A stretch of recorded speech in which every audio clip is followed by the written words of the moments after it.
Bonjour et bienvenue au podcast, que vous soyez abonné Patreon, que vous regardiez sur YouTube, que vous écoutiez sur votre plateforme de balado-diffusion préférée ou encore que vous soyez à l'écoute de la station CIAX 98.3 FM. Patrick Lajeunesse au micro. Cette semaine au podcast, je reçois deux magnifiques hommes que j'ai vraiment hâte de découvrir avec vous. Marco Arsenault, il a 32 ans, c'est un brillant réalisateur, c'est un auteur, il est né à Bathurst, au Nouveau-Brunswick, pour ceux qui ne le savent pas. Il est autiste Asperger, puis il vient de publier son premier roman autobiographique après avoir filmé son quotidien durant 15 ans. De son côté, Serge-Yvan Bourque, diplômé en psychosociologie et à l'École nationale de l'humour, il est littéralement devenu un humoriste humaniste. C'est un hypersensible de nature, puis pendant un hiver rigoureux, il a invité chez lui un itinérant à coucher à la maison. Ça a donné naissance à un nouveau spectacle qui s'appelle Réal. Alors, Serge-Yvan Bourque et Marco Arsenault, bonjour et bienvenue au podcast. Bonjour Patrick et bonjour à tous tes auditeurs. Ben oui, c'est vrai, les gens l'écoutent à la radio aussi. C'est le fun, tellement le fun de voir c'est le premier podcast que j'anime où il y a deux personnes dans la même pièce. Caroline, que ça fait du bien. Et qu'on n'est pas un couple, hein? Et que vous n'êtes pas un couple, si tu as besoin de le spécifier, c'est correct. Mais vous êtes des amis depuis très longtemps, je pense. C'est ce que j'ai compris avant qu'on arrive, là. On a une profonde amitié, mais elle ne date pas de si longtemps que ça. Hein? C'est ça, c'est pas de si longtemps, mais c'est vrai. C'est une vraie amitié. Puis tu l'as mentionné dans la présentation de Marco. Il vient de Bathurst, au Nouveau-Brunswick. Il est acadien, donc. Et moi, mes racines sont quand même des îles de la Madeleine. Mon père, c'est un bourg des temps du Nord. Alors, franchement, j'ai toujours eu un sentiment là, de fraternité avec les Acadiens. Même si moi, je suis originaire de Rimouski, là, je suis né à Rimouski, mais je suis très fier de mes racines madeliniennes du côté de mon père, gaspésiennes du côté de ma mère aussi, que c'est quand même un peu proche la Matapédia. M'a dit franchement, c'est proche de l'Acadie. Hein? Moi, quand on s'est rencontrés, il me semble que on a vite ressenti un genre de fraternité. Je ne sais pas comment dire autrement. Puis vous êtes rencontrés comment? Dans quel contexte? Oui, on s'est rencontrés dans le contexte de la formation du CAS, ça s'appelle le CAS, Carrefour des arts de la scène et entrepreneuriat. Oui, Carrefour des arts de la scène et de l'entrepreneuriat. Okay. Oui, puis c'est vraiment... c'est ça. Ça a vraiment cliqué, là, moi puis Serge. Ça ressemble un peu à l'université ou dans n'importe quelle école où est-ce que, disons, le prof te demande de faire un travail d'équipe et finalement, Marco et moi, on se met ensemble et ça a dépassé l'école. C'est comme si le travail scolaire est devenu, par la suite, professionnel et amical. Puis c'était quoi comme activité, ce truc-là? Ce cours-là? Ouais. Marco va peut-être t'en parler mieux que moi, mais quelqu'un m'avait... Je vais juste te donner la petite anecdote là, du pourquoi je suis rentré dans ce cours-là qui se donne à Montréal. En fait, c'est que j'ai fait un spectacle à la fin de l'année 2018. OK. Et, le responsable de As-tu vu, qui est comme une plateforme là, qui fait la promotion de tous les spectacles à Montréal, là, principalement, là. Mais en tout cas, du moins, c'est une plateforme là, pour vendre les spectacles. Il dit, je comprends pas pourquoi un gars avec... un gars comme moi là, ne soit pas encore connu. Là, je pense que il faut que tu réussisses à te vendre. Je t'encourage fortement à aller faire la formation du CAS. Et moi, il me dit ça peut-être en décembre 2018. Et là, le mois de janvier 2019, je me souviens plus ce que j'ai fait, mais j'ai simplement appelé peut-être la première semaine de février pour dire ouais, j'aimerais ça m'inscrire, ou du moins avoir plus de renseignements sur cette formation-là. Et elle débutait genre à la fin du mois de février. Et la dame à la réception de l'école, elle me donne directement le numéro du professeur, du formateur. Et je l'ai au téléphone et il me dit mais là, fais attention là, parce que là, je tiens à que tu comprennes très bien là, que c'est pas une formation. Là. Ceux qui viennent là vont vivre une transformation. Oh. Et là, je dis, là, hein? Ça j'ai fait sonne un psychosociologie, c'est là. ça, là. je reconnais la langue. Eh bien, c'est fait pour moi. Ah, alors, j'ai pu le faire et j'ai rencontré Marco qui, je sais pas toi, comment t'es venu à faire cette formation-là? Parce que la personne en question, c'était Hubert Mention, qui est un formateur extraordinaire. Okay. Je pense que toi aussi, c'est une rencontre avec Hubert hein, que tu as. Oui, j'ai rencontré Hubert qui a été mon mentor dans le cadre de l'écriture de mon livre que j'ai écrit. Là, OK, oui. Oui, le facette de mon autisme, qui est le livre que j'ai. Mais Hubert, lui, c'est rapidement devenu un très bon ami. Puis c'est ça, je l'ai connu en premier. Puis ensuite, j'ai choisi de suivre sa formation qui m'a grandement aidé aussi, que j'ai vraiment. J'ai tellement appris de choses autant sur moi-même que sur. Le milieu artistique. Oui, parce que c'est vraiment la formation de Hubert, c'est vraiment quelque chose que comment je te dirais ça? C'est vraiment comme introspectif beaucoup. Ouais. C'est beaucoup. C'est un travail, par exemple, l'une des avenues, c'est l'avenue de l'identité. Pour un artiste, c'est important d'avoir une identité claire. Qu'est-ce que tu vends?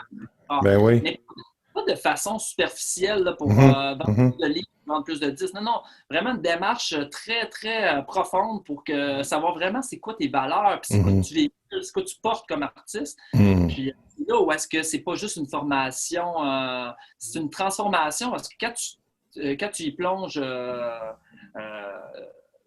de tout de toi, là, dans le fond, de la tête, du cœur, du corps, un peu comme la psychosociologie que tu connais bien, Pat, puis qu'on pourra faire des parallèles, mais c'est une transformation et tant mieux parce qu'on n'arrête jamais d'évoluer. Mais souvent, en tout cas, moi personnellement, là, je me perds souvent de vue à ne plus savoir, c'est quoi le sens? Là? Puis, surtout pour des artistes comme Marco, puis moi, puis comme plusieurs dans notre monde, on est dans une quête de sens. Puis c'est généralement, moi, les artistes qui me parlent, c'est ceux qui sont vraiment plus dans cette démarche-là un peu profonde et à la recherche de la vérité, de la bonté, de la beauté. Là, pas juste du bonbon.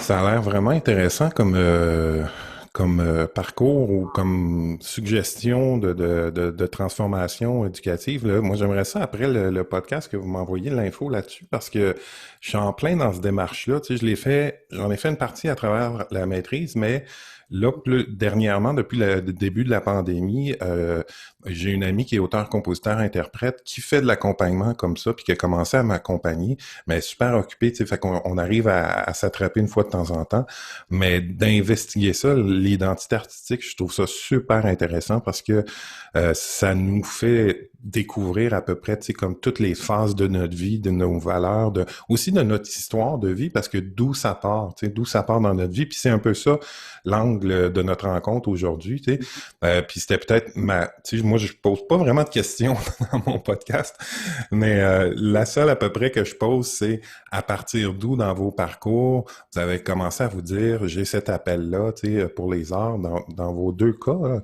en fait.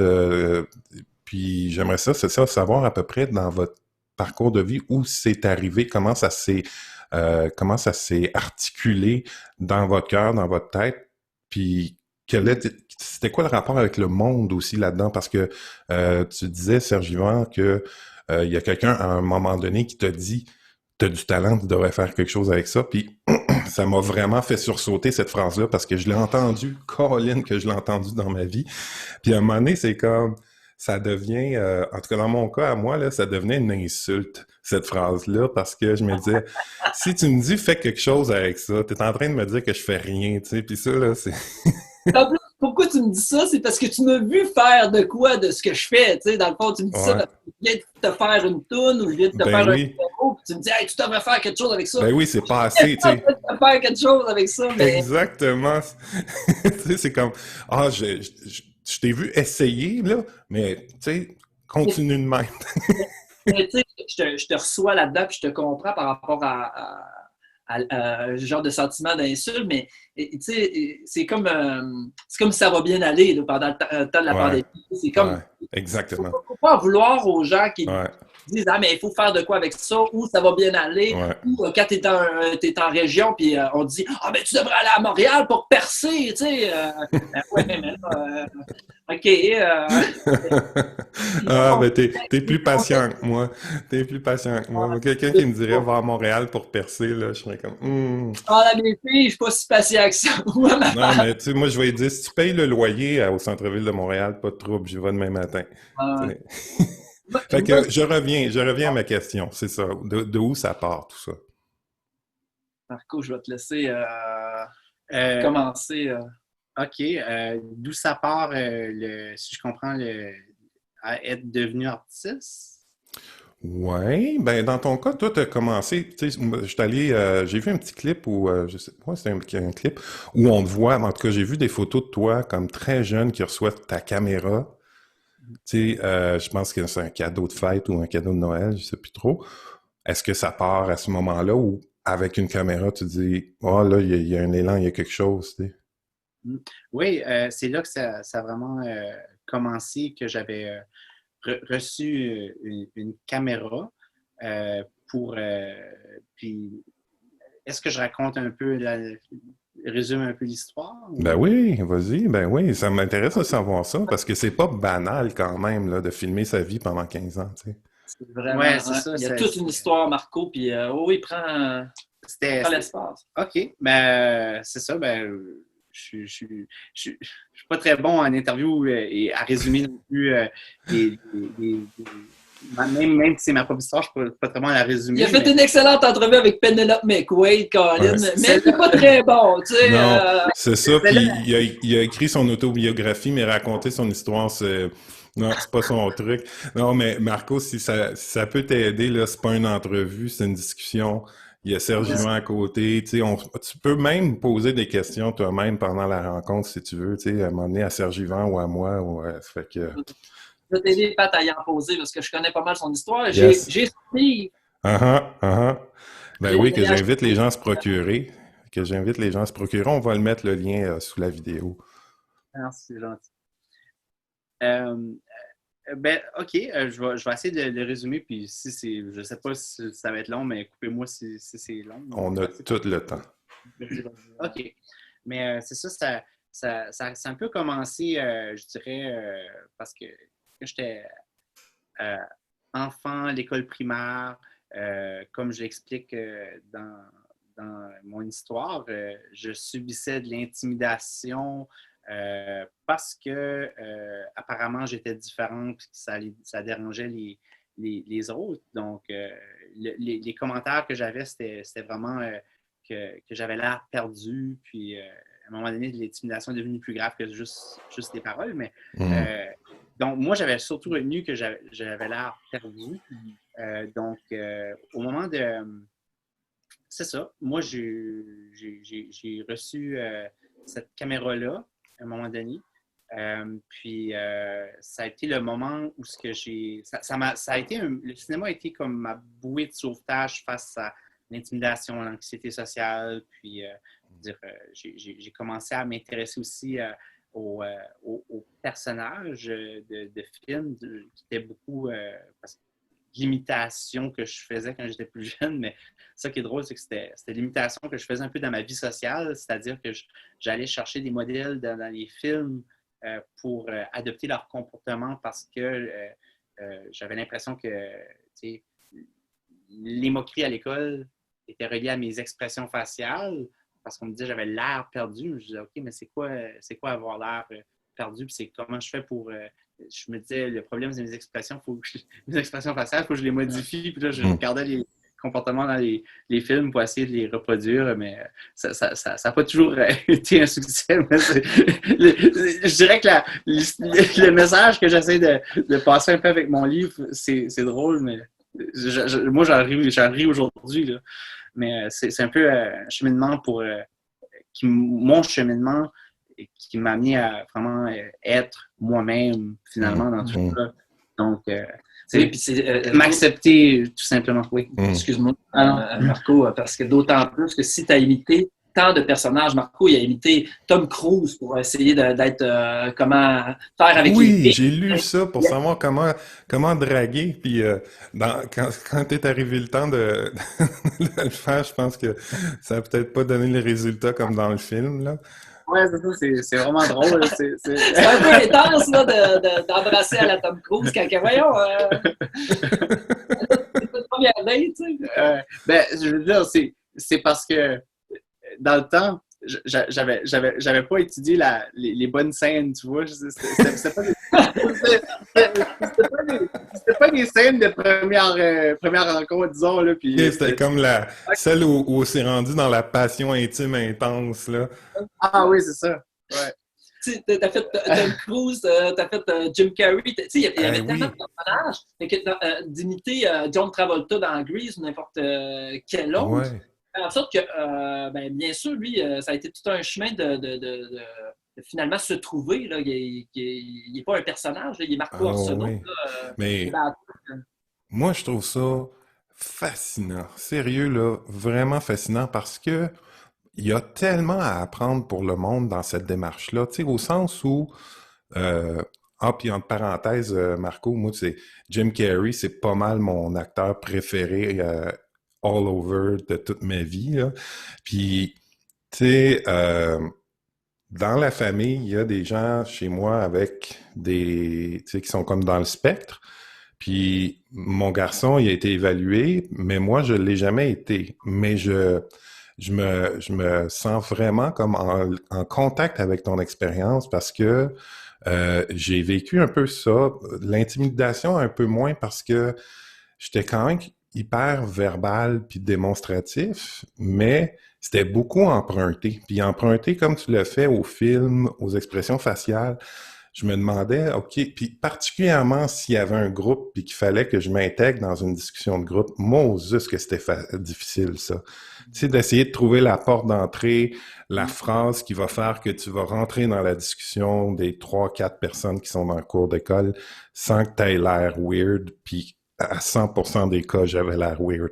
Fait que, tu sais, je l'ai vécu un peu, mais ce qui me passionne dans ce que tu racontes, fascine et passionne. C'était ça, fassionne. C'était un nouveau mot. Fasciné et passionné. Fait que j'étais fasciné par ça parce que c'est comme un miroir. Je le vois un petit peu comme un miroir, autant dans regarder l'autre, essayer de comprendre les expressions pour t'en servir dans ta propre vie, puis en même temps, filmer. Tu sais, filmer. Je sais pas, qu'est-ce que tu filmais pendant toutes ces années-là? Parce que est-ce que était la caméra retournée vers toi comme où tu filmais c'était quoi au juste? Ouais.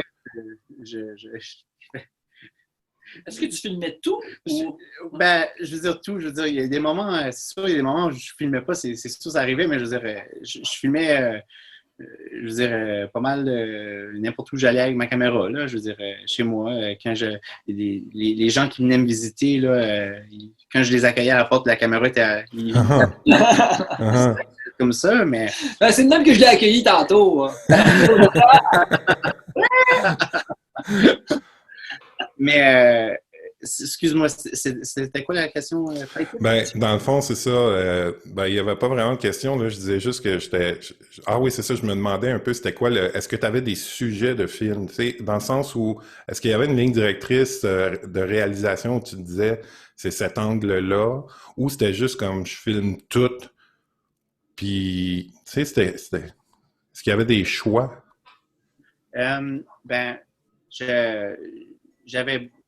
J'avais beaucoup, à la phase d'adolescence, je me souviens, j'avais beaucoup comme...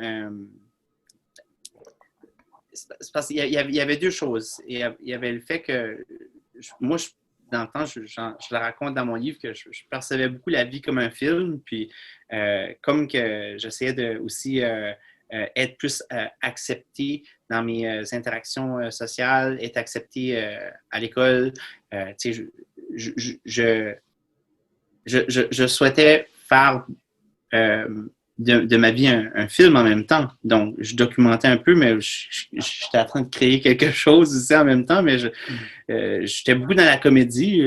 J'aimais beaucoup Jim Carrey. Fait que, tu sais, je me filmais interagir avec les gens, mais je veux dire, en même temps, c'est ça, là, j'étais toujours dans un personnage, j'étais jamais moi-même, puis les gens, mais ils n'avaient pas envie, eux, de nécessairement faire un film, puis des fois, je me rendais pas compte, je reconnaissais pas les signes que les gens, ils étaient tannés d'être filmés, puis ils voulaient pas nécessairement, des fois, osaient pas me le dire, ou des fois, ils laissaient juste paraître des signes que je détectais pas, mais c'est ça.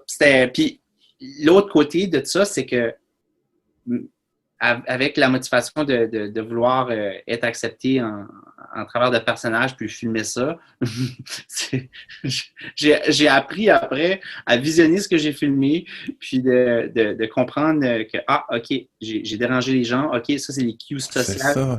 Tu vois, j'ai vraiment appris à travers de ça, j'ai appris à évoluer quand j'ai revisionné, puis revisionné, puis je me dis, OK, je peux plus faire ça, là, ça marche pas. Wow, je m'ai rendu compte que c'était un peu, je ne devrais pas dire ridicule, c'est juste que je me sentis comme ça à un certain moment parce que j'ai réalisé que, non, ça... Ouais, mais moi, je me trompe peut-être, mais j'y vois une forme d'autothérapie ou d'auto-apprentissage, tu sais, parce que en plus de regarder des gens dans des films pour apprendre des expressions, tu te regardes après avoir filmé en étant en interaction avec d'autres pour voir, oh, OK, là, tu sais, dans son regard ou dans notre interaction, à ce moment-là, la personne n'était plus intéressée ou était mal à l'aise, puis moi, je l'ai pas détecté. Fait que la prochaine fois, quand je vais voir tel signe, tu sais, je vais m'adapter plus rapidement, plus facilement, tu sais. Ça se peut-tu que ça a été ça un peu? Ah oui, ça a été une introspection. Je veux dire, la caméra, c'est vraiment un bon outil d'introspection. Ça ment pas, puis quand tu le revois, ben, c'est ça. J'avais l'occasion aussi de le revisionner autant de fois que je voulais, puis je me disais, OK, non, ce moment-là, OK, j'ai compris qu'est-ce qui s'est passé dans l'interaction, puis OK. Tu apprenais les codes sociaux par ces captations-là. C'est ce que je comprends de... Oui, exactement. Pour te réajuster. C'est drôle, hein, parce qu'on le fait peut-être tous un peu, ça, tu sais, peut-être pas avec autant d'outils pour s'informer de soi et de l'autre, tu sais, mais cette espèce de regard sur soi, puis c'est quoi les codes sociaux, là, surtout à l'adolescence, là, c'est tellement complexe, tu sais, que, je veux dire, tu sais, ça pourrait peut-être même devenir je sais pas moi, un projet scolaire, tu sais, d'auto-fiction cinématographique, tu sais, ou... ouais, dans cet angle-là, oui, j'étais là comme... Que tout le monde ait sa caméra puis se filme. Ils ont déjà leur propre intelligence. C'est déjà le cas, là. Mais tu sais, se filmer en interaction avec les autres, je trouve ça intéressant. Puis de se regarder après, puis peut-être, tu sais, en tout cas, en écriture à la maîtrise, ou Serge Vivant, tu l'as peut-être vécu en écriture, où on écrit sur ce qu'on a écrit, là. Tu sais, c'est-à-dire que on filme, tu sais, ou on se filme en interaction avec les autres, puis après ça, on jette un second regard, tu sais, en regardant ce qui s'est passé, puis avec une forme d'auto-analyse, là, tu sais, ça pourrait être intéressant, tu sais, dans la découverte de soi. En tout cas, je dis ça comme ça. Serge Yvan en Bourque, Serge, S-Y? N'importe quoi, mais pas Yvan. Yvan, c'est pas moi. Non? Non. Pourquoi? Yvan, T'avais pas fait... Il me semble que j'ai entendu un bid là-dessus sur ton nom. J'en ai plusieurs. En fait, mon nom est risible à un point tel que je vais pouvoir en rire toute ma vie. Non, moi, je trouve que c'est super beau, Serge Yvan, dans la sonorité. Ouais. Quand tu le décortiques, Serge puis Yvan, ça détonnait à être né en 80 puis porter ce nom-là. Juste anecdote, quand je suis arrivé en secondaire 1 puis que là, tous mes amis savaient que je m'appelais Serge, mais sur mon baptistère, c'était Serge Yvan. Je leur disais que je m'appelais pour vrai Serge Yvan, mais ils disaient déjà que tu t'appelles Serge. C'est assez, là. seulement à l'université, à cause qu'il fallait que, genre, mon baptistère, à partir de mon permis de conduire à 16 ans, j'avais Sergivant sur mes cartes. Mais à l'école primaire, secondaire, mes parents m'avaient inscrit avec Serge Bourque. Donc, c'était tous mes chums d'enfance m'appelaient Serge. Mais à l'université, c'était le baptistère qui revenait. Puis, étant donné que j'étais parti 1 an en voyage entre le cégep et l'université, je suis arrivé en psychosociologie, justement, à l'UQAR. Puis, c'était comme une nouvelle identité. Puis, étant donné que je me sentais quand même assez transformé par ce voyage-là d'un an, d'avoir vu les pyramides d'Égypte parce que c'était comme une quête, un voyage initiatique. Sergivant, ça a fait comme bon, enfin, on va l'assumer. C'est ça. Voilà fait que ça va tellement me faire plaisir en sachant ça de continuer à t'appeler Sergivant parce qu'avant l'entrevue, je disais, mais là, je t'appelle-tu Serge, je t'appelle-tu Sergivant? Mais non, puis tu sais, moi aussi, dans mon baptistère, on a, en tout cas au Québec, puis pour beaucoup, là, on a plusieurs prénoms, là, puis moi, puis souvent, c'était le parrain, ou la marraine, puis un nom catholique. Fait que moi, c'est Joseph, Léopold, Patrick, la jeunesse. Tu sais, ça, c'est mon nom complet, que j'assume 0. Joseph Sergivant Pinot-Bourque. Je faisais une blague en disant que Joseph, attends, j'ai pas entendu. Joseph Serge Yvan Pinot-Bourque. OK, 2 noms de famille. Ouais, mais tu sais, c'est juste pour la joke en disant que tu peux défaire mon nom, les mettre dans un chapeau pigé, puis ça te donne toujours des noms de vieux bonhommes.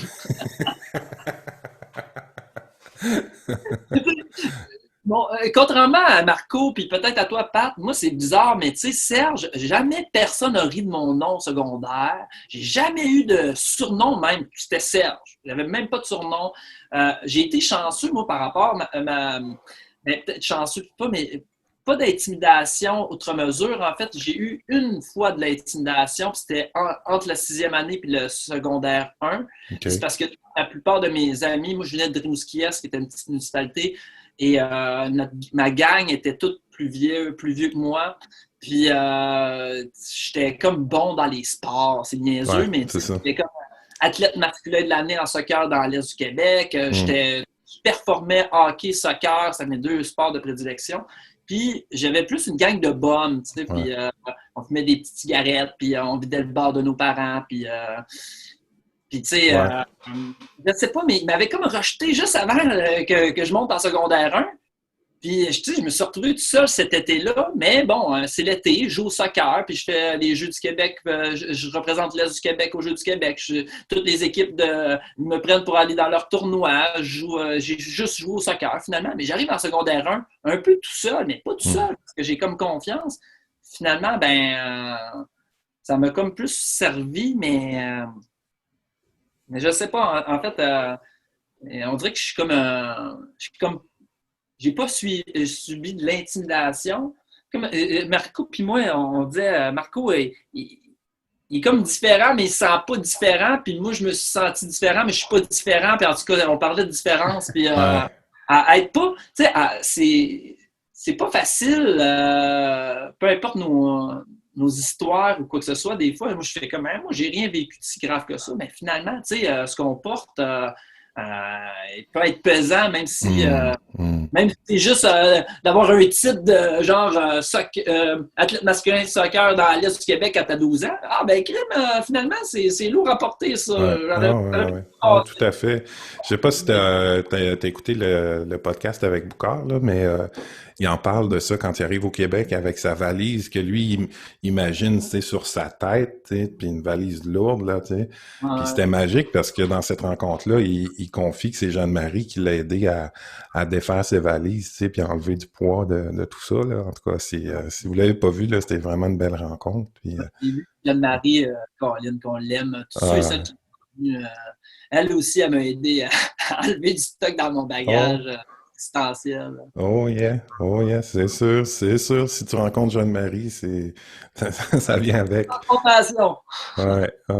Fait que toi, Sergivant, l'humour, est-ce que c'est à peu près là au secondaire où tu commences à avoir le goût de la scène? Parce qu'il y a quelque chose dans l'humour qui est, en tout cas pour moi, dans ma conception de l'humour, qui est vraiment relié à la scène, tu sais, au désir d'être devant, puis moi, en fait, c'est en secondaire 1, suite à ça, là, je me suis inscrit dans le parascolaire en théâtre.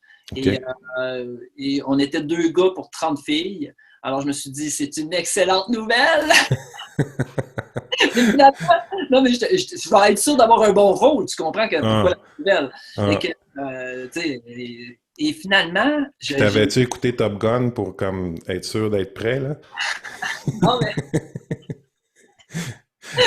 Non, mais tu ris, mais j'en ai vu des films comme ça. Marco, j'ai fait ça, là, tu sais. J'ai fait ça, mais peut-être pas comme ça, là. Mais je sais pas qui a pas fait ça, en fait. Tu sais, regarder des films d'amour puis se dire, tu sais, à 13, 14 ans, ah, c'est comme ça, OK, là, tu sais, puis là, tu te fais ton scénario. Puis... Excuse-moi, Sergent, je te coupe, mais... C'est une excellente réplique que tu viens de faire là. Mais tu sais, je trouve ça cohérent, tout ça, parce que, dans le fond, tu sais, moi, j'ai commencé à faire de la guitare un peu pour ça. C'est-à-dire que ça me permettait, tu sais, peut-être que, Marco, là, je suis sur du coq à l'âne, excuse-moi, Sergio, on va y revenir. Oups, je pense que j'ai disparu de l'écran. Ouais, j'ai disparu de l'écran, me revoilà. J'ai accroché quelque chose. Mais j'allais dire, c'est ça que la guitare, pour moi, était comme un outil de communication où il y avait un filtre entre moi, où il y avait un objet qui me protégeait, puis qui à la fois me permettait d'être en communication avec l'autre, tu sais, pour pas que ça soit trop direct. Puis moi, pour avoir, tu sais, travaillé auprès de personnes déficientes intellectuelles qui avaient aussi de l'autisme, il fallait que je passe par un tiers pour entrer en communication avec la personne, tu sais, parce que le regard direct ou la question directe devenait comme trop confrontante.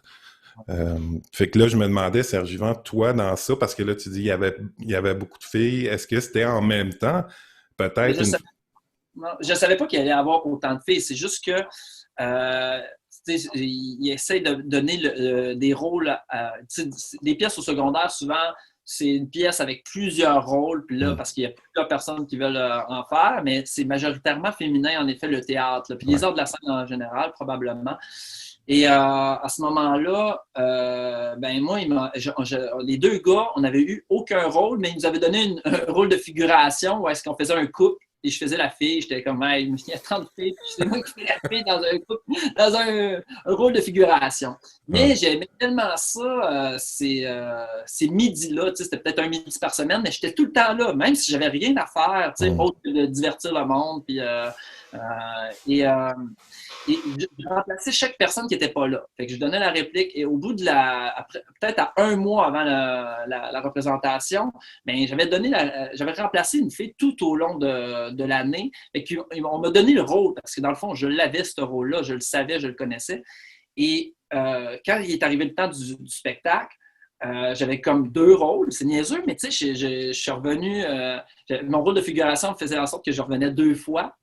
Et mon rôle principal, c'est que je faisais un petit garçon, puis la première scène, c'est que dans le fond, c'est un petit garçon un peu espiègle qui ouvrait une porte et qui mettait un pied pour pas faire de bruit, tu sais, un petit pas.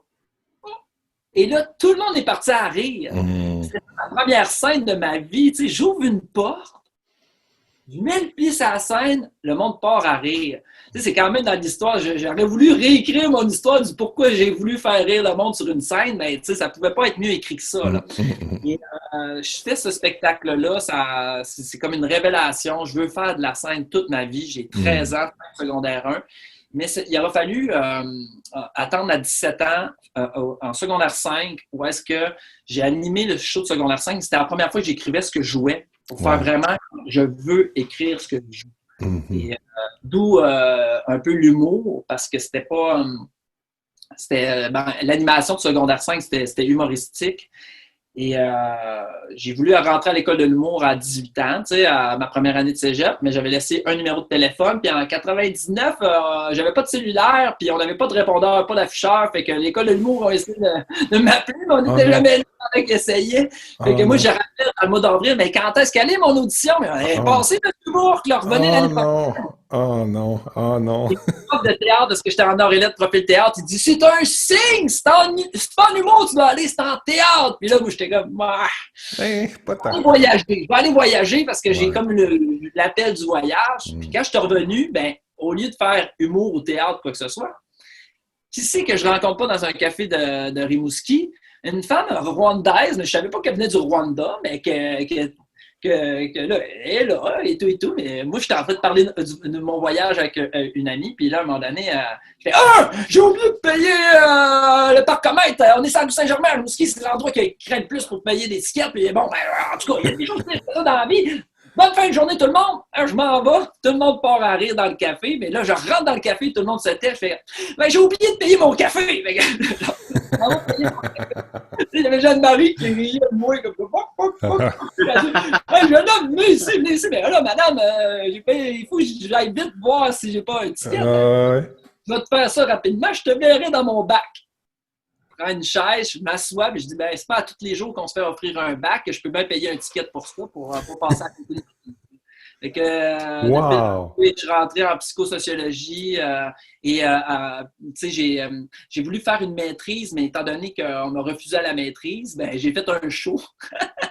Et on m'a refusé à la maîtrise pour une bonne raison, c'est que dans le fond, moi, j'étais dans les premières cohortes du bac. Et suite à ça, ben, ils prenaient toujours comme systématiquement le passage du bac à maîtrise.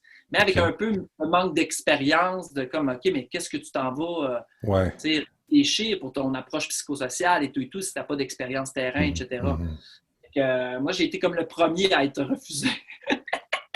Yeah! Je pense peut-être que l'année suivante, ils ont fait comme, ben là, on va les prendre pareil, là, tu sais. Fait que, et ceci dit, c'est que ça a vraiment été comme, OK, on ne me prend pas, mais mon idée, c'était de faire un genre de creuser mon histoire de vie en parallèle avec ma pratique, parce que je faisais déjà l'animation dans les hôpitaux, les foyers de personnes âgées, les organismes communautaires. Fait que, tu sais, j'avais une réelle pratique en termes de faire de l'art pour l'humain. Puis, comme utiliser un peu ma vie pour essayer que ça fasse du sens, puis de poursuivre cette démarche-là. Puis je l'ai fait en show plus tôt.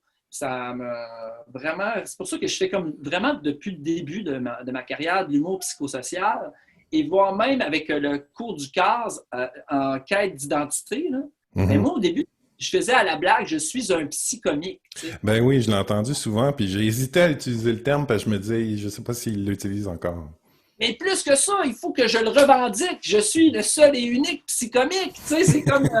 tu as pris tout ce chemin-là, tu sais, pour arriver à revenir à la source, puis tu sais, de mes expériences. Ben, c'est ça, là, mélanger l'humain et l'humour, c'est le psychomique. C'est la profondeur, c'est jongler avec la réflexion, l'émotion. C'est sûr et certain que souvent, avec mon énergie, on est tout de suite comme en mode, OK, disons, en termes de sérieux, on ne le prend pas au sérieux parce qu'il est trop... c'est psychomique. Mais non, finalement, si tu écoutes ce que j'ai à te dire, comme tu parlais de réel, c'est sûr et certain que tu ne peux pas juste rire d'un itinérant que tu invites à coucher qui tombe dans le métro puis qui devient tétraplégique, puis que tu deviens son prochain aidant, puis qu'il décède, puis que tu fais des démarches pour réclamer son urne parce que tu ne veux pas qu'il soit une statistique de plus parmi tous les corps d'itinérants non réclamés. Finalement, ben, il couche chez moi à tous les soirs! Hey, j'ai hâte qu'on va reprendre un temps après la pause pour s'en jaser un petit peu. Il nous reste comme un petit 2 minutes. Marco, avant qu'on aille à la pause, je voulais savoir, est-ce que tous les tournages, on pourrait appeler ça du tournage, tous les films, toutes les prises que tu as fait durant ces 15 années-là, qu'est-ce que tu en as fait? Moi, j'en ai détruit beaucoup.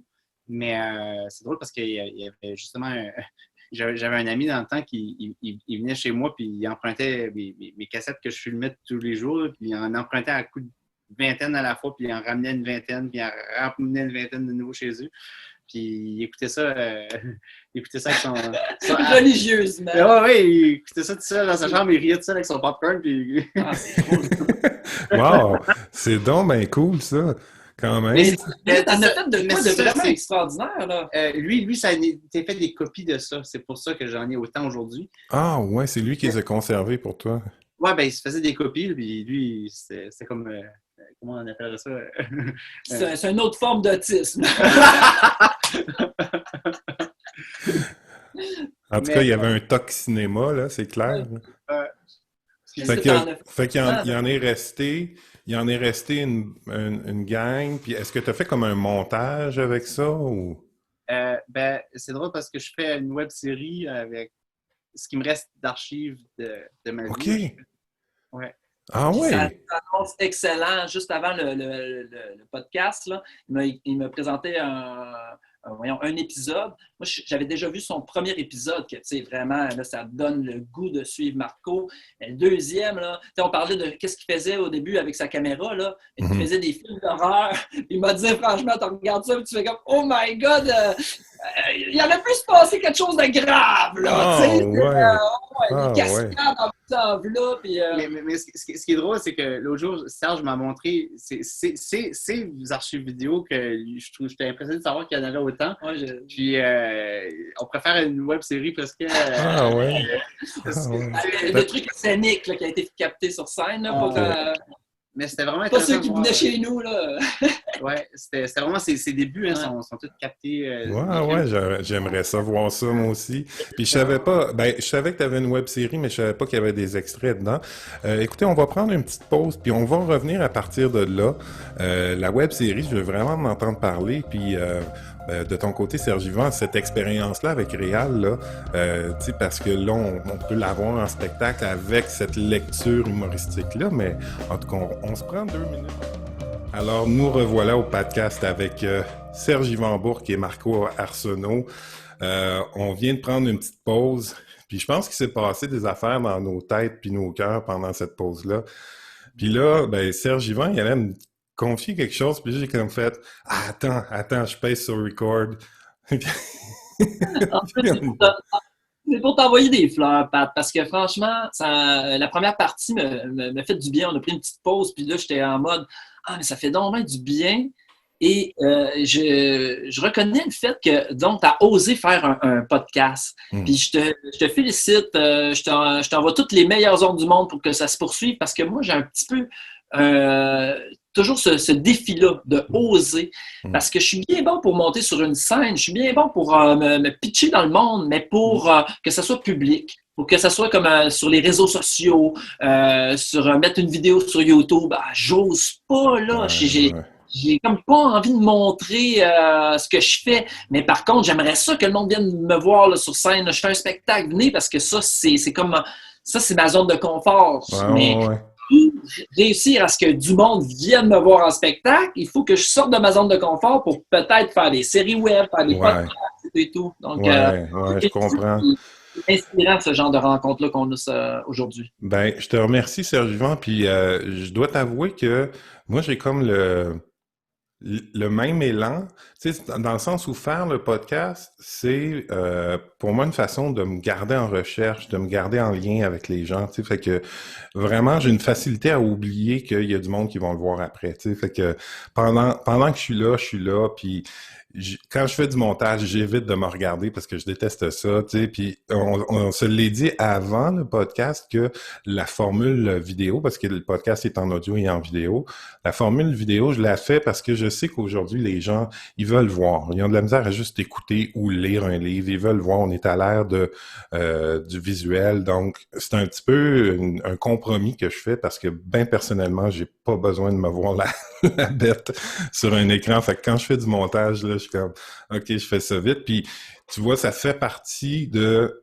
ce que je souhaite pour ce projet-là, c'est qu'il se rende sur scène. T'sais, étrangement, où toi, tu es en réflexion de faire le processus inverse pour être plus présent sur le web. Moi, j'aimerais ça sortir du web. Je le garderais là, pour la diffusion, mais sortir du web, et surtout de Zoom, là, pour aller à la rencontre. T'sais. Puis c'est pour ça que je commençais en disant, je suis tellement heureux de voir 2 personnes une à côté de l'autre. T'sais. Puis moi, ce que je rêve, c'est que le podcast, il se fasse avec, comme dans des cafés ou des petits bars, des restaurants, où il y a un petit public. Puis là, on a des invités, puis on a la réaction des gens, que les gens puissent poser des questions, que ce soit plus interactif, là. Ça, c'est vraiment un souhait que je fais, puis j'envoie ça dans l'univers. On te le souhaite, puis on le souhaite à l'humanité, parce qu'il m'a dit franchement, le confinement, puis ces mesures-là de Zoom, etc., là, on s'y fait, puis on va probablement s'y faire encore longtemps, mais tant mieux si on peut revenir à une forme de rapprochement humain. Parce que je ne veux pas dire normalité, parce que je trouve que, il me semble que ça prendrait beaucoup de grands changements là, dans nos sociétés, là, mais au moins ce retour-là à cette proximité humaine, cette chaleur.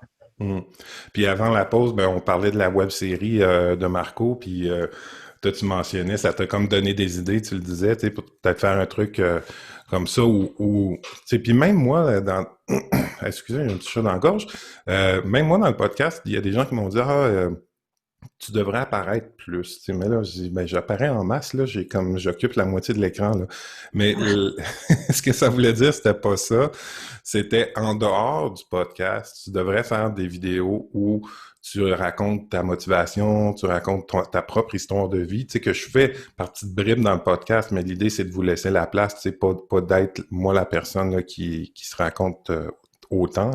Fait que, mais ça, moi aussi, je trouve ça pas évident là, comme démarche.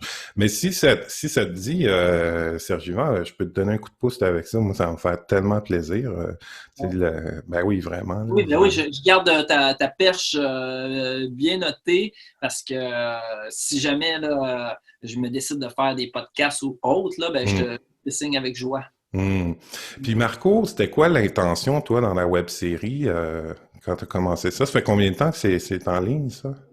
Il n'est pas en ligne encore, justement. Oui, c'est ça. Je suis encore en train de faire les dernières modifications, mais l'intention, c'est suite au livre, de juste tout simplement raconter l'histoire, mais cette fois-ci en images, c'est-à-dire de façon démonstrative du livre. Oui, vraiment de montrer. Et puis, ce que je vous ai dit tout à l'heure que j'ai vu juste comme le deuxième épisode, puis étant donné que je suis avancé dans son livre, là, c'est fou comment ça parle. C'est là où est-ce que j'ai vu qu'il faisait des films d'horreur. Mais quand j'entends dans le livre que il aurait pu se passer quelque chose de grave, mais là, je le vois sur le toit de sa maison en train de dégringoler, où il se bat avec son ami à coups de couteau puis de machette, puis je fais comme, voyons les gars, là, j'ai moi-même peur pour vous autres. C'est intéressant de le voir en image, puis pas en image retournée. Là. C'est pas une fiction. Là. Ça a été tourné dans les années 90-2000. Puis, t'es né en quelle année? 88. 88. Puis là, donc, la web-série, ça va sortir quand à peu près? C'est une bonne question parce que là, je suis en train de la finaliser et là, ensuite, ça rentre dans le domaine de mon gérant que lui, c'est de vendre la web-série qui est encore une chose qu'on ne sait pas qui va l'acheter quand, mais donc c'est vraiment incertain au niveau du temps pour le moment. Ouais, écoute, je te souhaite que ça soit accueilli à la hauteur de l'œuvre que t'as quand même pris 15 ans à bâtir, là, tu sais, je veux dire, c'est, parce qu'après ça, la web-série, ça devient un déploiement de ça, mais le travail, il a été fait pendant plusieurs années, là, tu sais, chapeau. Ouais. C'est 1h30 de web-série, là. C'est pas 10 épisodes de 2 minutes non plus, là. Tu sais, c'est quand même c'est du gros stock, là. Ça pourrait être un long métrage, mais c'est comme en segment, là. Donc, OK. Ouais. Fait que c'est des segments d'à peu près combien de temps? À peu près 7 à 10 minutes. OK. Comme un peu des capsules, mais un peu plus long qu'une capsule, là. Ouais. Je peux me permettre, je sais qu'il y avait comme un documentaire qui était en cours sur ta vie, probablement, sur toi. Où est-ce que ça en est, tout ça? Ah oui, en fait, il y a deux réalisateurs, Régis et Nicolas, qui travaillent en équipe pour réaliser un documentaire sur mon histoire. Puis, des belles choses. Oui, ils sont actuellement en train de travailler sur leur démo. Puis, c'est ça, là, j'aime beaucoup aussi. Avec eux, ils sont super sympathiques. Wow, c'est le fun, ça. Puis, j'ai-tu rêvé, parce que, Marco, tu fais aussi des conférences. Il y en a une de prévue prochainement, donc je suis dans mes débuts, mais c'est ça. C'est vraiment quelque chose que je trouve intéressant aussi. Il y a plein de petites nouveautés comme ça qui se présentent dans ma vie ces temps-ci, fait que Je suis vraiment content. C'est le fun, c'est le fun. Puis c'est ça, j'allais dire, j'ai-tu rêvé ou je vous ai vu en conférence sur la même photo, je pense je sais plus sur le site web je pense que ça doit être sur le site web de Marco où il y a comme 3 personnes au micro, puis vous êtes un à côté de l'autre. Serge est là aussi. Serge. C'est ça? En fait, c'était lors du lancement d'entreprise du CAS, parce qu'en fait, il y a deux cours au CAS, le Carrefour des arts de la scène et de l'entrepreneuriat. Nous, notre cours était plus sur justement cette forme de transformation, cette quête identitaire de l'artiste. Mais il y a un autre cours qui est plus dans le lancement d'entreprise, qui est vraiment là, plan d'affaires, une entreprise culturelle. Et c'est les étudiants de ce cours-là qui lançaient leur entreprise. Dans le fond, c'était un lancement à Mathieu à Montréal. Et je pense que toi, c'était par rapport à ta web série, je ne sais pas trop.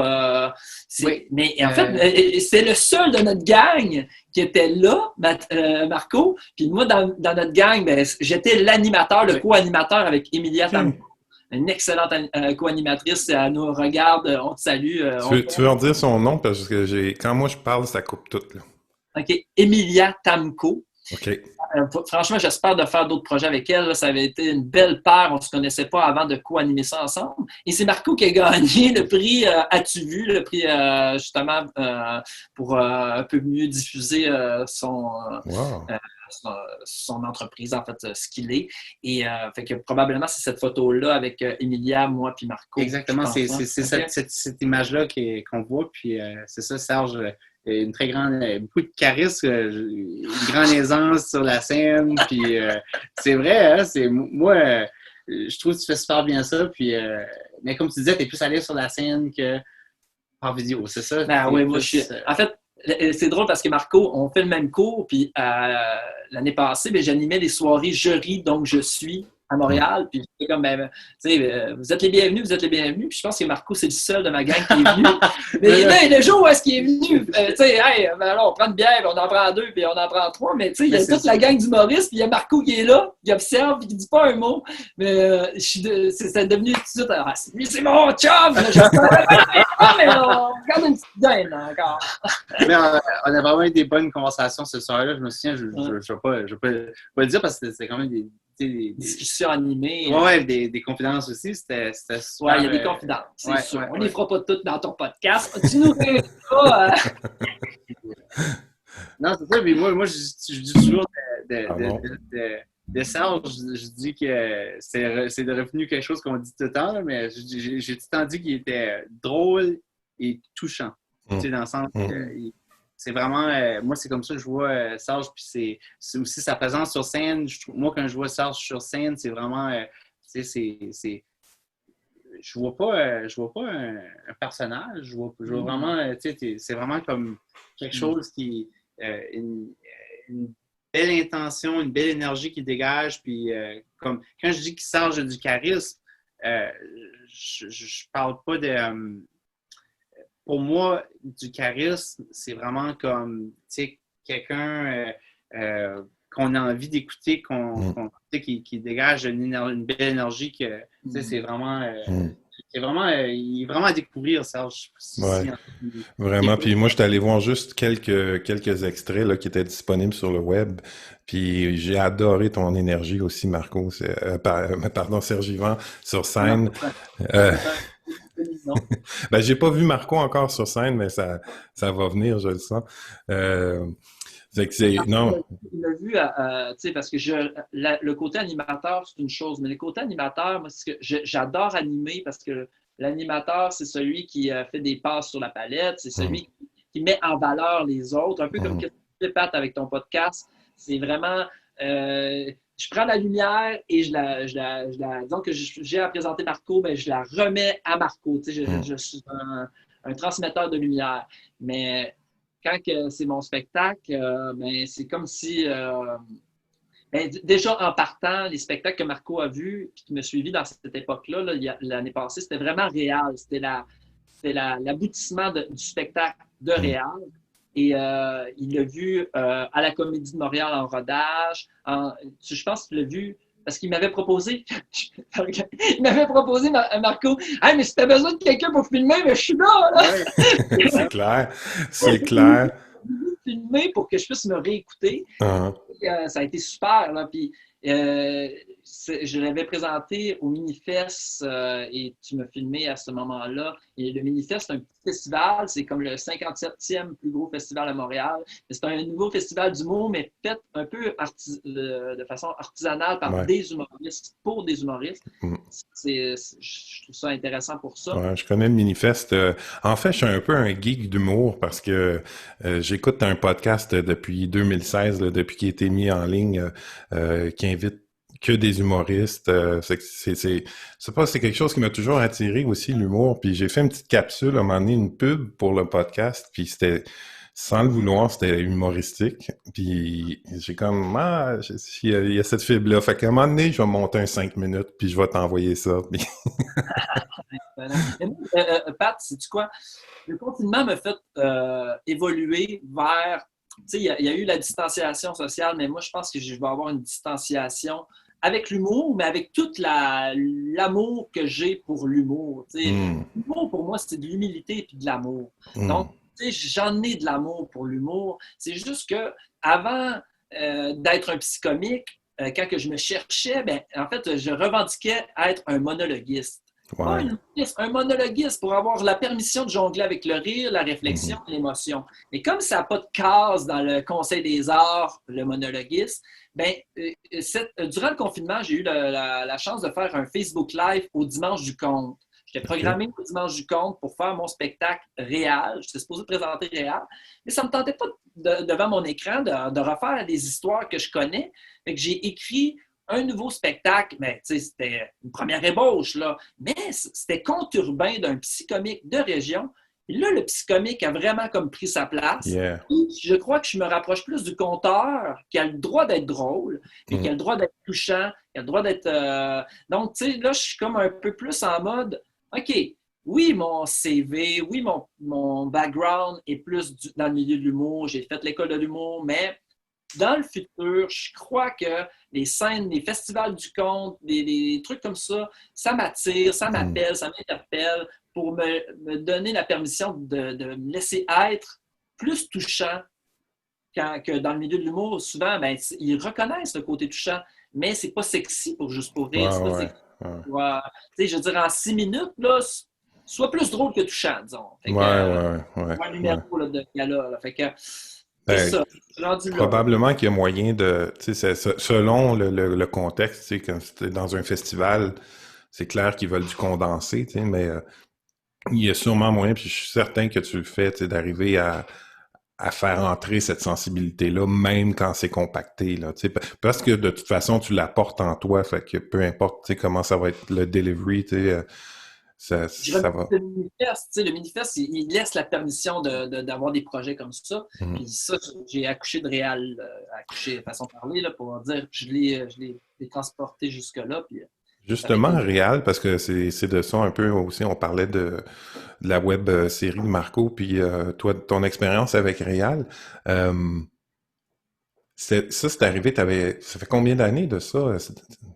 En toute franchise, la vraie histoire, c'est le 7 décembre 2013.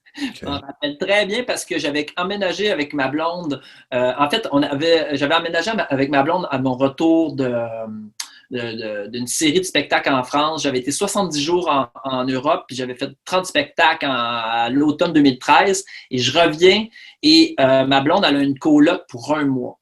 Mais la coloc part le 1er décembre.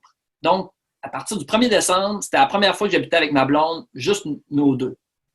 7 jours plus tard, je sors de la taverne Jarry, qui c'est que je vois pas? Un itinérant. Et une rencontre là, du style là, que tout s'arrête autour, à part les flacons blancs un peu là, cinématographiques, là, puis le lampadaire, puis OK, mais là, réal, tabarnane, regarde... prends-le pas, là, mais je ne redirai peut-être plus jamais ça de ma vie, mais si tu veux, viens dormir chez moi. Et à ce moment-là, un groupe sort de la taverne, où est-ce que là, ça fait comme, OK, on sort là, du film, ou du moins, là, qu'est-ce que je viens de dire? Là? C'est comme si, je réalise que... Parce que là, on sort de notre moment, là, juste l'itinérant, puis moi, là. Puis, je suis encore mal de dire l'itinérant parce que Réal, c'était plus qu'un itinérant. C'est comme trop les étiquettes qu'on donne. Là, puis, juste pour placer un peu le personnage. Mais et finalement, là, à un moment donné, je fais comme, ben là, je m'en vais. Fait que tu viens ou tu viens pas. Puis il est venu. Puis c'est comme si j'avais un petit chien qui me suivait, là, façon de parler. Et malheureusement, il y avait un petit peu l'odeur d'un chien mouillé. Fait que... mais non, mais j'ai dit ça avec tout l'amour que j'ai pour elle. Ben oui. C'était comme le 7 décembre faisait fret comme le tabarouette. L'affaire, c'est que ma blonde, tu sais, je veux dire, je m'en allais pas tout seul chez nous, là. Elle sait pas, là, que je ramène quelqu'un, là, puis il est 1h30 du matin, là. Puis à ma grande surprise, il y avait de la lumière dans notre appartement, fait que j'étais quand même pas couché. Fait que j'ouvre la porte. Mon amour! Hey, tu ne devineras jamais avec qui je suis, tu sais. Fait que elle, ma femme est extraordinaire. Elle a fait de l'humanitaire au Bangladesh, au Pakistan. Fait que elle a vu le gars, elle a tout de suite compris. Elle a tout de suite fait comme salut, puis elle est allée chercher un sac de couchage. C'était comme OK, on arrivait, puis Réal, il était tellement comme gêné. Il disait madame, même s'il y avait une soixantaine d'années, puis nous autres, on avait en 2013, tu sais, fait que début de trentaine. Et c'est... tu vois, excuse-moi, mais la première question, quand tu commences ton récit, c'est... Puis là que tu parles de ta blonde qui est à la maison, tu sais, puis je le devine, je le sais bien qu'elle ne sait pas, tu sais, puis que tu vas y faire la surprise, j'étais comme... C'est-tu encore ta blonde? Ouais. Moi, je me dis, je me suis marié et c'est beaucoup à partir de... un peu grâce à Réal. Ah ouais. Caroline, une femme qui accepte que son chum ramène un itinérant à coucher, c'est une femme à marier. Puis ça, c'est dans le spectacle. Clairement. Puis, tu sais, moi aussi, je me considère un peu à la Marco, des fois, comme si j'étais un personnage. Je suis le personnage de ma vie, tout et tout. Puis, et c'est ça, tu sais, comme je me suis longtemps demandé, y a-t-il quelqu'un qui va m'accepter comme le personnage que je suis? Tu sais, c'est niaiseux, mais Marco, il vit avec la différence d'autisme Asperger, puis moi, je vivais avec la différence de genre... Je sais pas, mais on dirait que j'avais de la misère à croire en l'amour et tout, que ça pouvait être possible, tu sais, avec qui je suis, là, un peu ce genre de geste que je peux faire. Et j'ai vraiment trouvé la femme de ma vie, puis je suis ému un peu en parlant parce que ça va être présenté, les gens vont pouvoir voir ça à n'importe quel moment, mais demain, ça va faire 10 ans jour pour jour que j'ai rencontré ma femme. Ouais. Au mariage d'un ami que j'avais rencontré au Rwanda, l'année où est-ce qu'on m'a ouvert la cage pour une grave maladie au poumon. Fait que moi, je suis l'un des rares personnes dans la vie qui a rencontré l'amour grâce à une maladie et un génocide. Fait que je suis vraiment reconnaissant. Vraiment reconnaissant pour Réal, pour la vie en général. Wow. C'est quand même pas banal. Puis il est resté chez vous combien de temps? Ben, lui, là, je pense qu'il aurait aimé... non, c'était juste un one night, Pat, là, tu sais. Fait que c'était pour la nuit. Le temps d'une douche, un bon repas. Puis... Le lendemain, c'est parce qu'il faut... Tu sais, tu as déjà travaillé aussi avec des gens qui... En fait, c'est que les personnes en situation d'itinérance, moi, qu'est-ce que j'ai appris, en fait, c'est que il y a une part d'eux qui sont pas, qui voudraient bien se sortir de ça, mais il y a une autre part où est-ce que, soit qu'ils ont, par rapport à leur vécu, tellement de honte ou de choses que, tu sais, de l'aide, là, c'est bien difficile à recevoir. Et que le lendemain, là, même si c'était magique, là, il n'arrêtait pas de me remercier pour le café. Il disait « Ah, il est bon ton café, bon Serge! » Puis, tu sais, on est vite devenus chums, Réal puis moi. Ma femme, il a toujours appelé madame. Tu sais, un genre de politesse, c'était toujours comme respectueux. Mais lui, là, j'ai fait des démarches cette journée-là. J'ai comme laissé plein de numéros de téléphone, d'organismes et tout. Mais tout le temps que je l'ai côtoyé, il a été dans la rue. Mais franchement, ce gars-là, il m'a fait tellement du bien là, que je te dirais qu'en tant que travailleur autonome qui doit se botter les fesses et qui n'a pas nécessairement d'agenda, de choses prévues dans sa journée, des fois, là, autres que mes propres enjeux, mes défis que je me donne, ben j'allais le voir au Parc Jarry parce qu'il me faisait plus de bien que je pouvais lui en faire. Parce que moi, je savais où est-ce que j'allais pouvoir le retrouver, puis j'avais besoin de jaser avec quelqu'un pour ne pas être pogné tout seul dans mon appart en train d'écrire.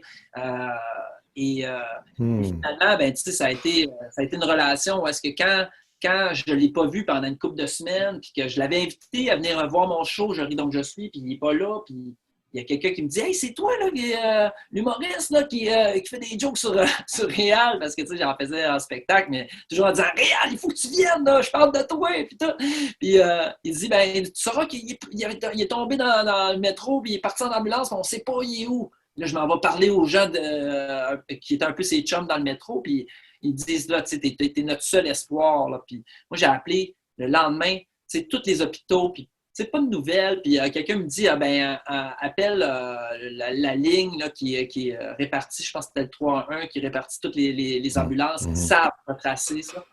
Et vu que je n'étais pas de la famille, ils ne pouvaient pas me donner de nouvelles. Ils ne pouvaient pas me dire où, mais j'étais là.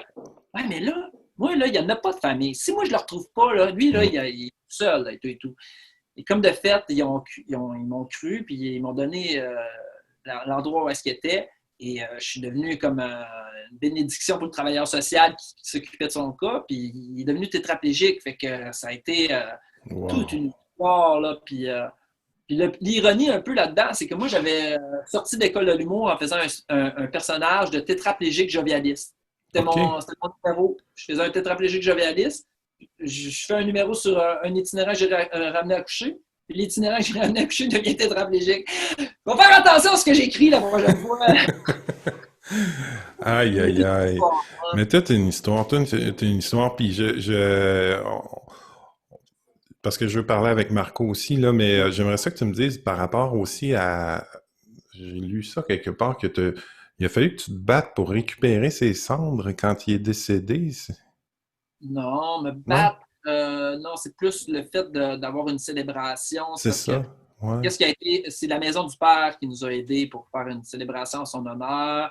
Parce que ça, eux, c'était plus facile pour eux de remplir la paperasse parce que ça coûte quand même des sous. Là. C'est comme je pense que c'est 2000 quelques piastres. Ouais, ben là.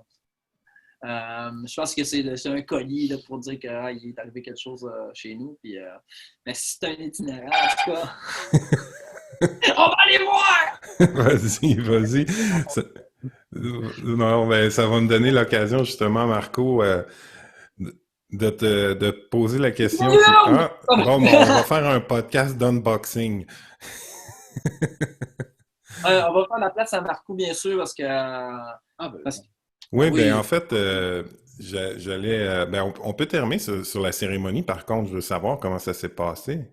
Mais la cérémonie, c'est que c'est vraiment... c'est le cas de le dire. Moi, j'étais là, j'ai fait un témoignage. On était à la Maison du Père. Donc, c'était c'était des gens dans la rue.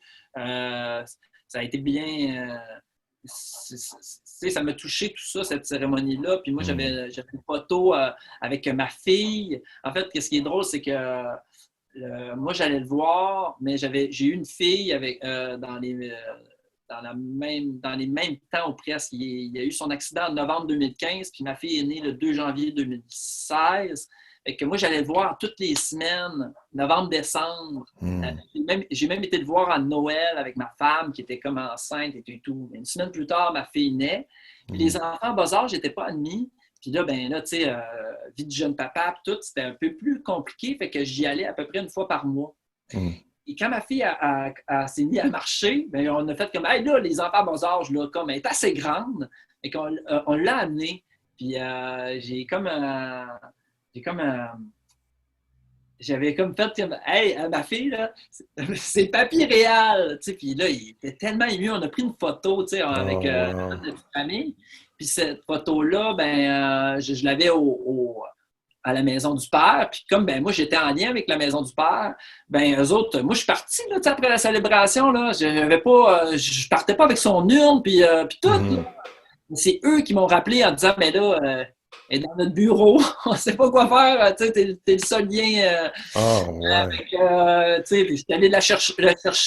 T'as hérité des centres de Réal, quand Ouais, même. je les ai plus chez moi parce que je suis allé Ouais. les déposer dans des lieux importants de sa vie. Mhm. Là. Mhm. Vraiment comme Mhm. l'endroit où est-ce que j'allais le voir au parc Jarry, Ouais, ouais, ouais. endroit.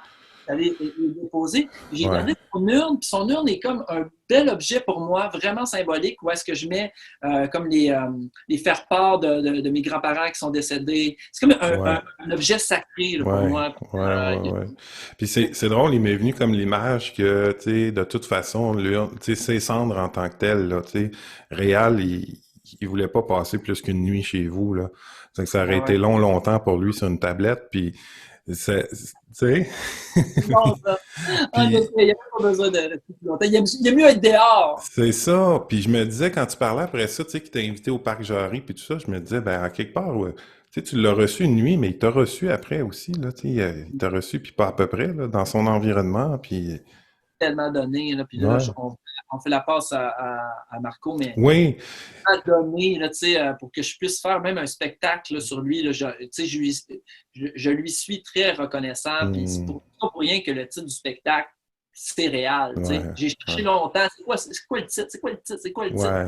ouais. C'est réel. C'est son nom, tu sais, puis on commence souvent le podcast par nos noms, tu sais, on a commencé comme ça aujourd'hui, tu sais, notre nom au complet, puis tu sais, ça m'intéresse toujours de savoir nos noms, donc que tu donnes le nom à ce spectacle-là, je trouve ça super pertinent puis respectueux.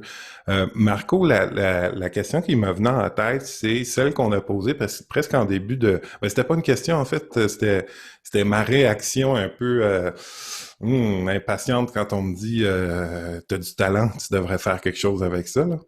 Euh, Toi, dans ton parcours, quand est-ce que c'est arrivé? Parce que tu as un agent aujourd'hui, quand est-ce que, soit que toi, tu as réalisé que tu pouvais ou que tu voulais mettre ça de l'avant comme une carrière, comme quelque chose, tu sais, dans lequel tu allais t'investir beaucoup quand même, ou bien c'est venu de l'extérieur, à un moment donné, quelqu'un qui a dit, ben là, tu as du talent, faut faire quelque chose avec ça, m'a donné un coup de pouce. Euh, ben moi, en fait, c'est drôle parce que l'an passé, je disais j'ai 31 ans, puis dans ma vie, j'ai eu 31 emplois. Mais là, ça donne que j'ai 32 ans aujourd'hui, j'ai 32 emplois. C'est une bonne moyenne. C'est une bonne moyenne. Faudrait comparer nos CV. Je pense que Tu nous gagnes, en tout cas, je pense. Mais c'est ça, la raison que je dis ça, c'est parce que euh, j'ai eu beaucoup de difficultés à trouver ma place au niveau travail. Puis là, actuellement, euh, je me suis toujours dit que je suis un artiste, mais j'ai l'impression des fois je peux rien faire d'autre. Mais c'est ça, là, j'ai rencontré mon gérant, Jean-Jacques Guinaud Desjardins, grâce à Hubert Mention qui nous a introduits. Ah oui. Puis c'est ça, Hubert Mention qui était du Carrefour. On peut-tu Ouais, leur dire, je veux vraiment qu'on s'en rappelle de ça? Carrefour des arts de la scène et de l'entrepreneuriat, je ouais, pense. qu'on dit, on peut le dire, on appelle ça le CAS aussi, le CAS, c'est Mhm. l'initial, ouais. Mhm. Puis, ouais, c'est ça, donc c'est ça, grâce à tout ça, les rencontres, le CAS, Hubert, Jean-Jacques. Jean-Jacques, Ouais, il pousse beaucoup, puis ouais. fait du bon travail pour ta série web, etc. Jean-Jacques qui est... Son gérant. Ah, ok, Ouais. excuse-moi. Ouais, ok. Puis, Suis, Patrick, écoute, là. euh, Pas facile à suivre avec nous deux, là. Ça va. non, c'est ça. Fait que c'est ça, c'est quelque chose que j'ai toujours su là, pour le côté artiste. Hmm. Pour moi, c'était évident parce que je veux dire, j'ai toujours eu besoin de créer, mais pas créer n'importe quoi, mais juste créer parce que, par exemple, j'aimerais pas faire du cinéma juste pour faire du cinéma ou écrire un livre juste pour écrire un livre ou peu importe le type d'art. Moi, c'est vraiment parce que j'ai des choses à dire, donc c'est vraiment Hmm. d'extérioriser, d'apporter quelque chose en moi là, qui veut sortir. Fait que Hmm. c'est vraiment c'est ça. Fait que, tu sais, puis ça, je trouve ça magnifique parce que moi, j'ai 49 ans, puis je fais le constat aujourd'hui, tu sais, on fait des blagues sur les nombreux jobs, là, mais j'en ai eu beaucoup aussi. Puis, à quelque part, je suis en train de faire ce constat-là, que ce que je fais là, à travers le podcast, là, c'est comme un gros bol dans lequel je mets tout ce que j'aime, tu sais, parce que aussi, j'essaie entre chacun des épisodes de composer soit une chanson ou une pièce musicale qui est inspirée de la rencontre. Tu sais, j'y arrive pas tout le temps, mais ça, tu sais, c'est une façon pour moi de me pousser à la création. Fait que, tu sais, je mets vraiment là-dedans tout ce que j'aime, mais j'arrive pas encore à en vivre, là, mais j'espère que ça va venir. Euh, donc, c'est cette réflexion-là, pour moi, professionnelle, entre le temps, entre l'alimentaire, tu sais, puis la passion artistique, là, tu sais, puis surtout, tu sais, quand on a des enfants, là, on se dit, bon, ben, il faut mettre du pain puis du beurre sur la table, mais pas aux dépens de ce qui nous anime profondément, tu sais. Puis quand je vois des artistes comme vous autres qui ont eu le courage de faire ça, tu sais, ça n'a pas dû financièrement être toujours facile. J'ai vraiment beaucoup d'admiration parce qu'à quelque part, tu sais, puis on en parlait dans le podcast avec David Goudreau, tu sais, il faut faire le choix artistique de dire, ben, écoutez, moi, c'est ce que j'ai à présenter au monde. Tu sais, c'est moi, c'est ma création. Je vous la mets en pleine face. Puis si vous n'êtes pas content avec ça, ben, tu sais, vous m'enverrez à la banque alimentaire, là, parce que je veux dire, moi, c'est ce que, tu sais, fait que cet aplomb-là dans la décision de faire de sa vie de l'art, je la salue puis je la trouve magnifique, là. Et c'est beaucoup de naïveté dans mon cas, puis je pense que pour un peu comme c'est seulement depuis 1 an que je me considère comme un artiste, quand ça fait comme... J'ai pas eu de job à part être serveur dans une taverne parce que justement ma première fille s'en venait puis j'étais nerveux là, en fait, d'avoir un premier enfant. OK, moi je suis capable d'accepter de vivre sous le seuil de la pauvreté, même si l'Union des artistes, là, quasiment au complet, vit sous le seuil de la pauvreté. Là, je pense que la moyenne est à peu près de 21 000. Là, 21 000 $ par année. Donc, la plupart des artistes ne sont pas riches, là, mais ça, j'étais comme prêt à pouvoir très bien vivre parce que j'ai pas besoin de beaucoup, moi, ça me va, là, tu sais, je fais ce que j'aime, ça, c'est une richesse, je voyage avec mon art, je m'en vais faire des shows en France, en Belgique, je suis partout au Québec, hey, c'est pas un privilège. Ceci dit, j'ai travaillé comme serveur dans une taverne pendant l'équivalent de 2 ans, 2016-2017. Puis ça a été vraiment une belle job parce qu'en tant que psychosociologue à quelque part, en tout cas, du moins, mon chapeau d'intervenant social était comme à 8 heures du matin, servir des alcooliques. Ça prend de l'amour. Ça prend de l'amour puis un bon nez aussi, me semble, là, l'odeur d'alcool à 8 heures le matin quand tu rentres travailler. C'est que pourquoi j'ai accepté ça, je te dis ça parce que c'est la seule job que j'ai faite depuis 2005. Là, en 15 ans, ça a été la seule job.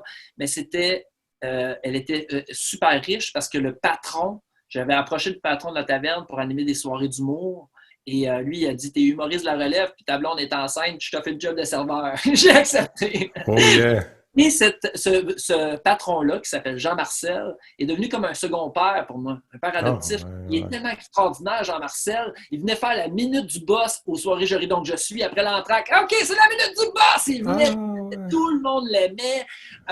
Cool. Jean-Marcel, la taverne avait un spirit, là, avait un aura extraordinaire. C'était autant crasse, on pourrait dire, fort que classe. Là, on se remplissait de jeunes pendant, disons, pour écouter une game du Canadien ou pour venir voir un show d'humour, pour venir voir un show de Marc Derry, même Vincent. Il y a eu des émissions de Radio-Canada qui ont passé, Marc Carbu, Vincent Vallière, Florence K, qui était sur la scène de... Ça, c'est où, ça? Mais là, ça n'existe plus parce que ça a été vendu. Moses, Marcel, Colin.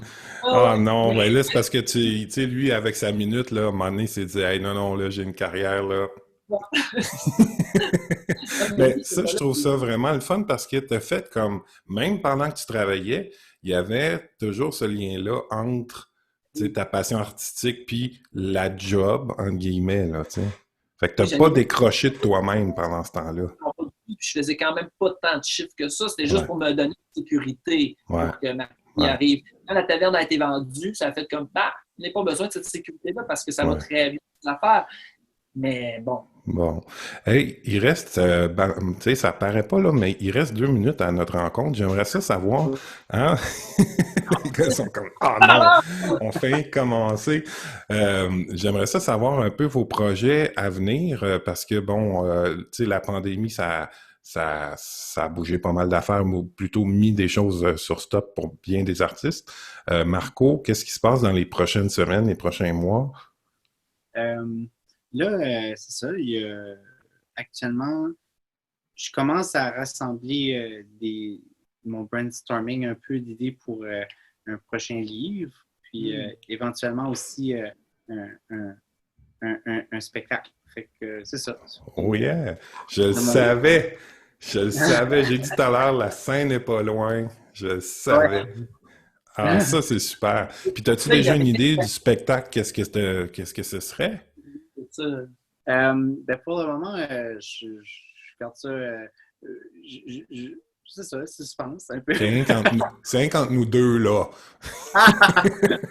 J'espère qu'il va y avoir des imitations de Tom Cruise. Ça serait cool.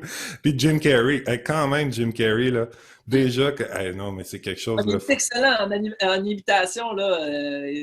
C'est clair qu'il est excellent. Là. Fait qu'est-ce qu'il va y avoir une part. On peut-tu au moins dire ça? Est-ce qu'il va y avoir une part d'humour là-dedans? D'humour? Oui. Oui, ça fait vraiment partie de moi, l'humour. Là. Uh-huh. En tout cas. Des fois, je me garde une gêne, là, mais... Après les films d'horreur, il est passé à la comédie. Il va avoir de l'humour. C'est clair, mais tu sais, je veux dire, en ayant appris autant de codes là, dans ta vie, là, c'est clair que tu vas être une bombe sur scène. Là. C'est clair. C'est tellement clair. J'ai tellement hâte de voir ça. Marco, je t'offre mes services pour venir te filmer. un autre projet, ça serait peut-être de faire la web-série. Je ne sais pas si c'est une web-série que tu veux faire, Serge, mais en tout cas, Serge, comme on le disait tantôt, il y a plein d'archives vidéo de sa vie, ses spectacles aussi. Fait que ça, l'autre jour, on les écoutait, c'était super intéressant, il est super créatif, puis je vois que ça... ça me ferait vraiment... Ça me ferait plaisir, Marco, que tu m'offres cette aide-là, en tout cas, le jour où est-ce que j'ose faire de quoi avec tout ça, que je bénéficie de ton talent. Mais je trouvais ça super intéressant, puis je veux dire, c'est... J'aime faire du montage quand il y a du stock intéressant là, aussi. Là, mais pas la ferme des animaux. Là. Ah oui, raconte-tu l'anecdote, Serge? Écoute, il est chez moi, on écoute des extraits. Écoute, je fais jamais ça, mais c'est Marco, à chaque fois qu'il veut. Et là, on écoute ça, tu sais, les vieilles cassettes, là. T'enregistrais un film. Et là, t'enregistrais de quoi par-dessus.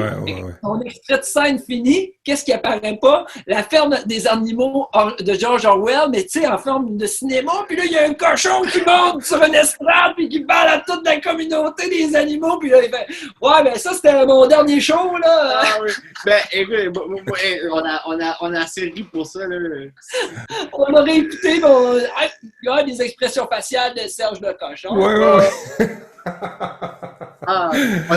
C'est le fun. On a pris une photo pour s'en souvenir. On a pris une photo à côté de la télé. Ça va sortir. Aïe. Puis, écoutez, je veux vous dire, vous êtes beau à voir.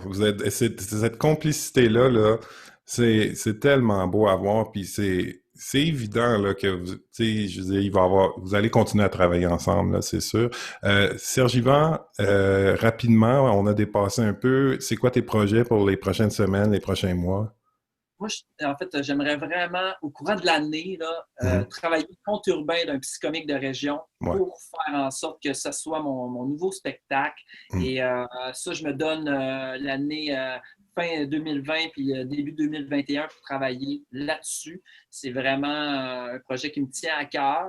Et sinon, en fait, ça serait vraiment de me donner un beau coup de pied aux fesses pour assumer et affirmer le psychomique que je suis dans une forme de web diffusion, peu importe, mais c'est sûr et certain que ça vaut la peine de poursuivre dans cette lancée. Good. Mais les gars, merci beaucoup. C'était vraiment une belle rencontre. J'ai adoré ça. Puis c'est trop court, hein. Moi, je vais suivre vos choses à distance, mais si je vais dans votre coin, j'espère qu'on va pouvoir se voir. Puis je serais content de faire ta connaissance aussi. Je veux dire, au-delà du virtuel, de l'écran. Ben oui. Ben oui, j'aimerais beaucoup ça. Puis je réitère le souhait que ce projet-là qui me tient à cœur devienne quelque chose des arts vivants. Des arts vivants. Ça nous fera plaisir de revenir te voir, puis d'être dans un canapé avec toi. Puis, oui. Vraiment, ça sera un puis on va amener une télé, puis on va faire jouer l'extrait avec le cochon sur la scène. Vous avez mon consentement. Je ne sais pas si Georges Orwell va me donner la permission, là, mais... Ah oui. Bon, ben écoutez, encore un gros merci. Et puis, je vous souhaite une belle journée à tous les deux. Merci à toi. Merci. Bye bye. On se pote, là, tu sais. Une imitation. Ciao.